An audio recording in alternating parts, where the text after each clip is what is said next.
E aí galera, mais um dia aqui na missão com vocês, no entendimento, na busca pela compreensão dos provérbios aqui deixados pelo rei Salomão.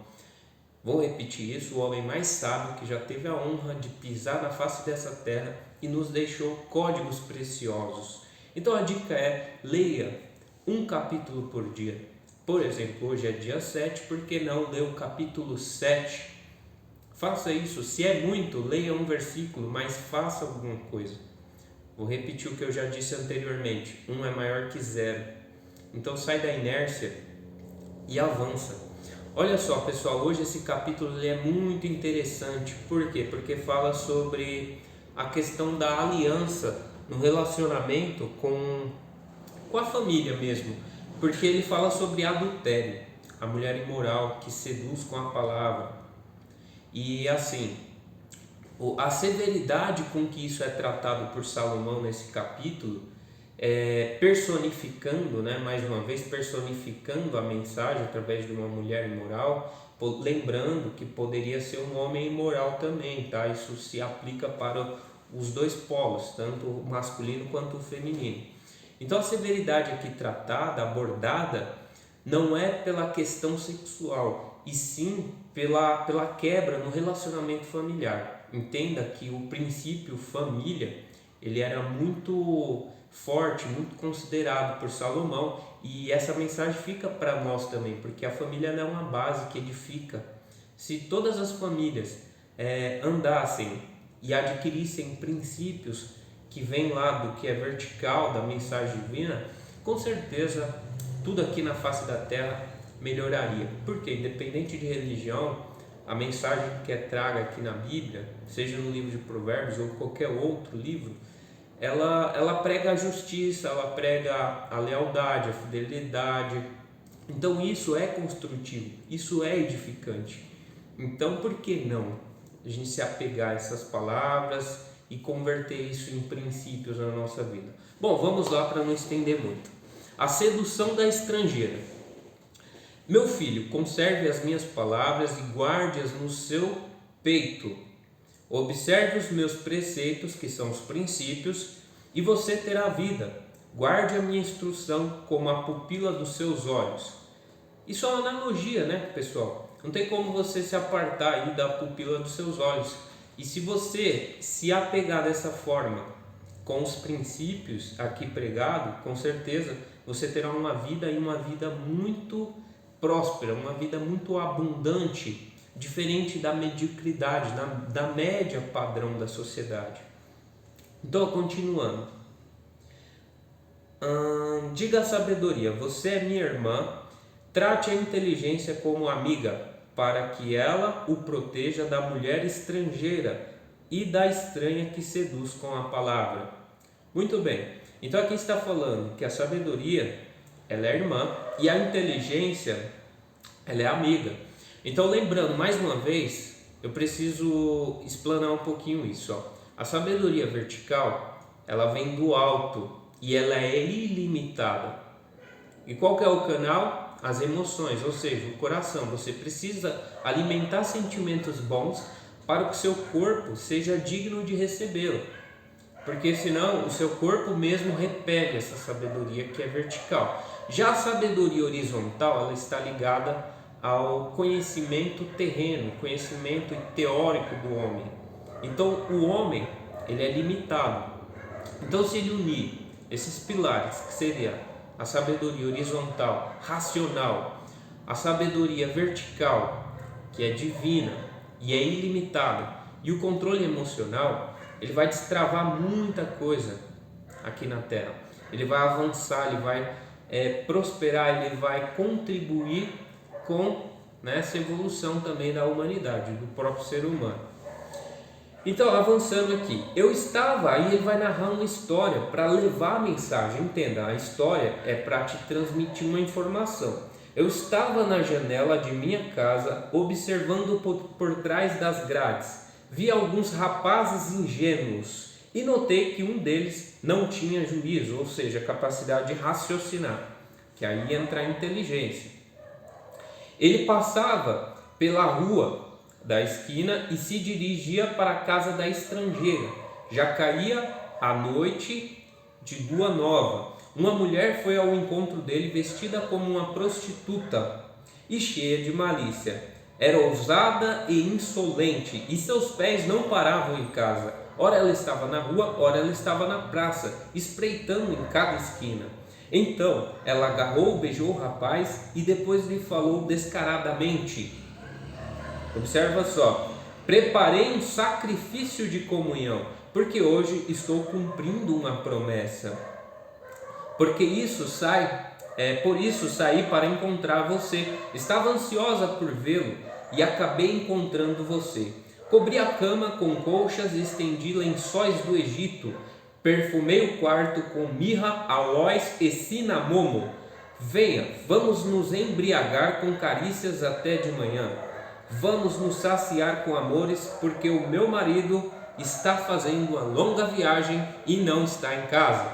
Então olha só, ela o tentou com as palavras de sedução, ela o tentou com o corpo sedutor, vestida de forma vulgar. E olha só, pessoal, eu como homem, eu quero falar uma coisa aqui para você que talvez seja homem, talvez seja mulher. Olha só, quando eu vejo uma mulher vulgar, logo o meu cérebro ele consegue identificar a beleza dessa mulher. Mas aí eu lembro de um provérbio que mais à frente a gente vai falar sobre ele, que a beleza na mulher imoral é como joia de ouro no focinho de um porco.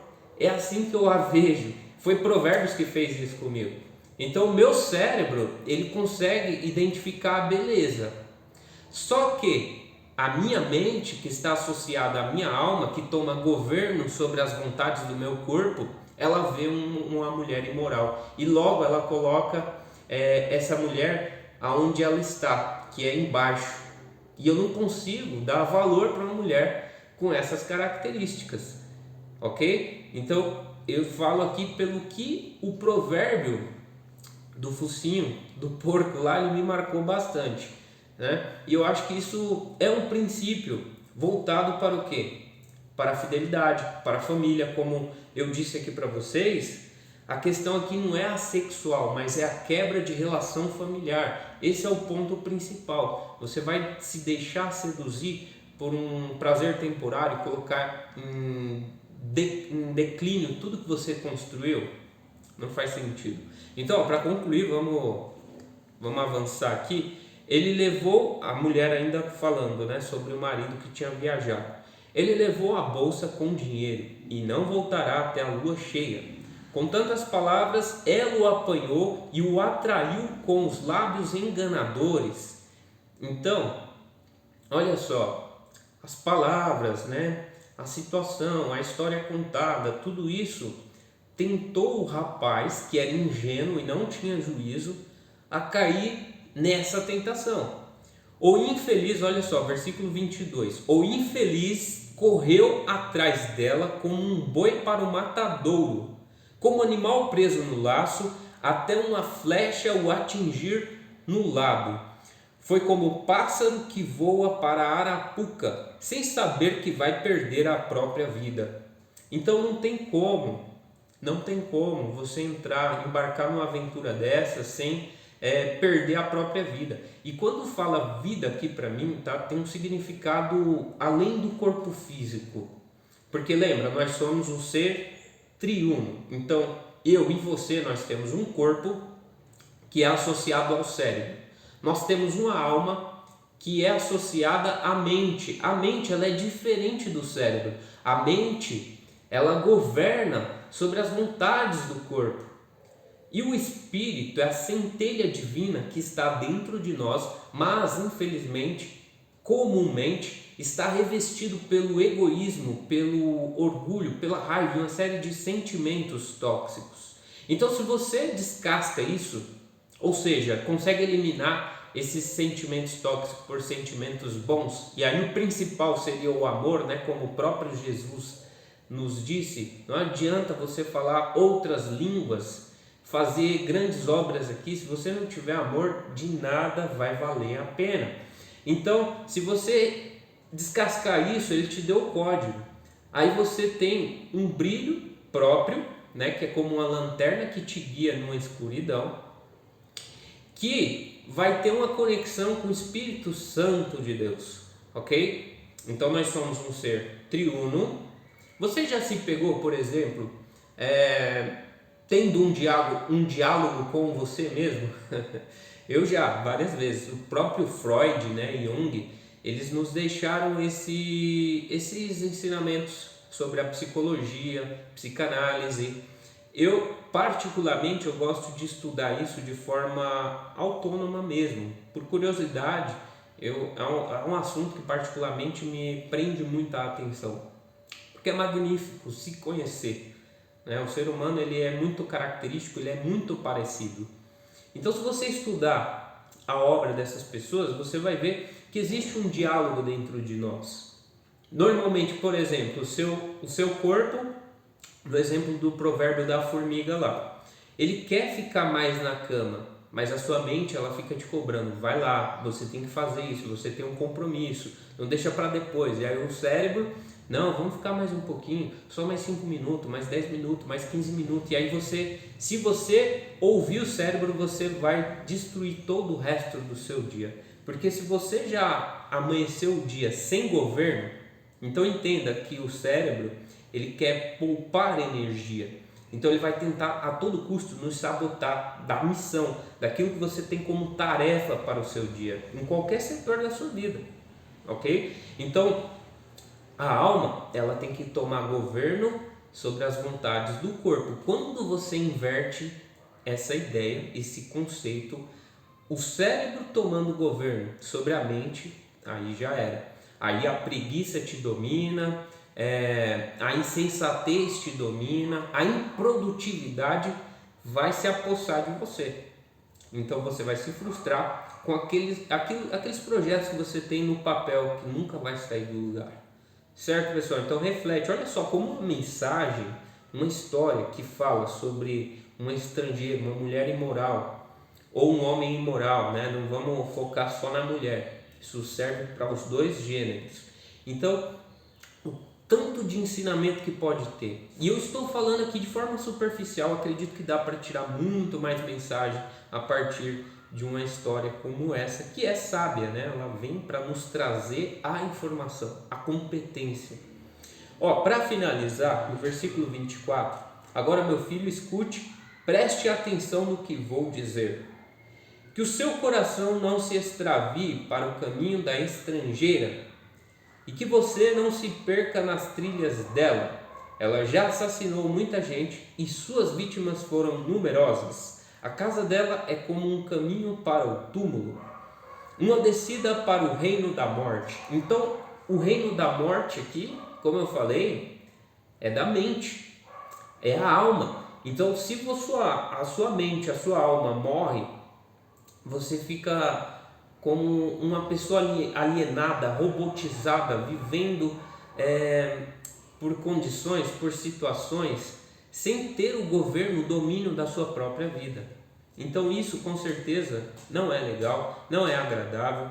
O segredo é tomar o governo e o domínio sobre as vontades do corpo. Está lá em Gênesis, se você quiser conferir, Gênesis 1:26, está lá o código. Deus nos fez para que dominássemos sobre a terra, sobre os ares, os mares. E tem pessoas que não tomam governo sobre a própria vida. É claro que essas pessoas vivem de forma frustrada. Tá certo, pessoal? Reflete sobre essa mensagem de hoje. Mais uma vez, eu tenho que pedir essa contribuição para vocês. Se está fazendo sentido, curte. Se não está fazendo sentido de forma alguma, descurte. Comenta aqui, pelo sim ou pelo não. Márcio, eu não concordo com o que você está falando. Comenta. Márcio, eu concordo. Márcio, eu quero agregar com mais informação. Comenta. Os comentários, eles servem como um roteiro para que nós possamos guiar o nosso conteúdo. Certo? Se você pensou em alguém no momento que eu estava falando aqui, não descarta isso. Pega aí, compartilha essa mensagem pelo WhatsApp para essa pessoa. Certo, pessoal? Isso, mensagem de hoje dita. Valeu!